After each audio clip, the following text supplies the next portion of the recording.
If you're anywhere in British Columbia or throughout parts of the Pacific Northwest today, Washington State, for example, maybe Oregon, even California, chances are you're noticing the smoke. For many of us, it's an inconvenience. For thousands of people, it represents something altogether different.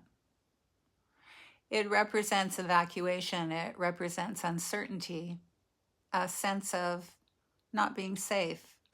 It represents having your life and everything you thought you knew about it suddenly devolving into what now? Waiting, hoping, praying that somehow you'll wake up from this nightmare. It represents the possibility of losing everything you've called home via one of these wildfires. 5 years ago, I found myself living through something very similar. My home was destroyed in a catastrophic fire that was caused by someone else. Like so many people who are facing wildfires today, I discovered that there are losses that can't be measured by insurance claims or the rebuilding of a structure. Yesterday, day before actually, I was standing in the elevator in my apartment building. And as an aside, my home was rebuilt. It took 3 very long years. I sold it 2 months after my beloved died from a rare and terminal cancer diagnosis. A conversation started in the elevator about the air quality and the fires. Just good human beings expressing kindness, care, and empathy for this unforgivable course of events happening. Someone said, well, the government will come and help them. And I found myself saying, I don't know about that. When my fire happened, nobody came and rescued us from what had happened. There was tremendous support from a community of wonderful people online. My daughter created a GoFundMe page.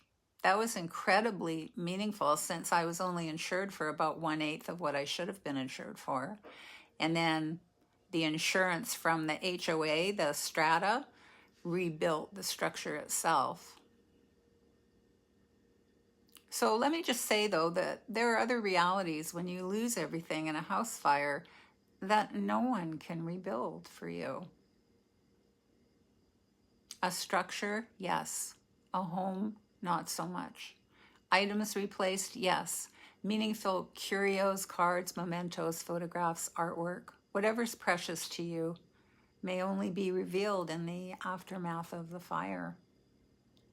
The gripping that occurs when people tell you to look on the bright side, you'll get an updated kitchen, or suggest that you should be grateful that you're alive and happy. People would tell me, the things you lost, they're just things. They don't really have meaning. It's not what's most important. I don't know about other people, but the things I had in my life were inextricably woven into the fabric of my being. 5 years later, I fully recognize the impact of how an event like that can continue to shape a person's life. And I don't say that to discourage anyone who's experiencing the ravages that a wildfire can visit on a person or on a relationship, on a family, your community, your own stability, both physically and psychologically. It's a vulnerability like no other that I've experienced. All of a sudden, Toto, we're not in Kansas anymore. I say these things because it's important that we normalize something our culture often doesn't easily speak to, and that is that profound loss can really change us. Sometimes there isn't a return to the life we once knew. Now, that doesn't mean we can't have a life of meaning and purpose. It's all very, very nuanced and complex, and in some ways, I think it unfolds in its own sort of timeline. When I could finally stop racing and stop going through the motions in those early days, a question began to arise that asked, how do I meet this life exactly as it is, without abandoning myself in the process. And when I say abandoning myself in the process, I mean leaving myself having to fit into other people's timelines of what healing is supposed to look like. I'm talking about getting on my own case about having so many difficult feelings. I felt so alone and fragile with no answers. I didn't feel like I had much capacity, although I didn't think of it in that kind of terminology then. I had loving friends, a good support community. My work situation was helpful enough. Yet even then, I felt some kind of pressure always to just get over it, to turn my so-called lemons into lemonade. And this is really where my work has always lived. It's not in offering quick answers, and it's not in asking people to think differently to get better. That's not where my significant healings took place or continue to take place. It was in gently discovering that even in the middle of grief, of uncertainty, of illness, of trauma, devastating loss, there was a space, there was a place that could hold the enormity of what had happened. Not to make the pain disappear, not to sidestep it even, or pretend that everything was okay. And this evolved. It evolved over time. It was more a sort of devotion towards myself in showing up for what had happened and what was continuing to unfold, no matter how I struggled.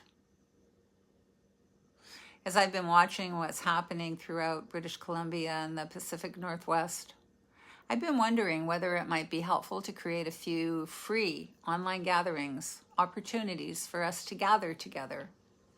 Not a workshop, and not because anyone needs fixing.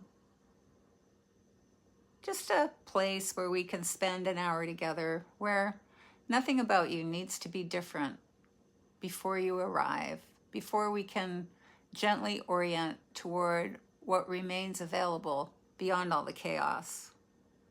Even having a momentary experience of the context we've been talking about, conscious awareness, in the midst of profound difficulty, a sense of safety, a sense of refuge beyond all of the fixy stuff. It's not meditation, it's not spirituality per se, it's not mindfulness.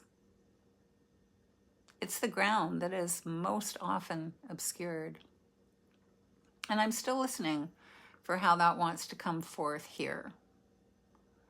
What I do know is that in those 5 years of more extreme health concerns, the house fire, betrayals in my relationships and friendships, the death of my beloved from a rare and terminal cancer diagnosis, through estrangements, heartbreak and despair, what mattered to me most was accompaniment.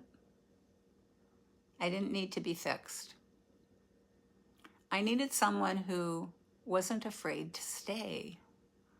I wanted to be witnessed, to be seen and heard.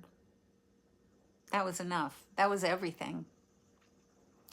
If an opportunity to experience conscious awareness together while being gently accompanied through whatever you're living with would be meaningful to you, I'd love to hear from you. And as always, if you'd like to begin exploring this orientation in a gentle way, you'll find a link both above and below this video to my free 7-day email orientation. It includes short reflections and a guided audio recording that introduces the foundations of conscious awareness, capacity, and choice. You can move through them entirely at your own pace. These emails also talk about the difference between context and content. Until next time, please take good care of yourselves. And thanks for being here today. I'll see you soon.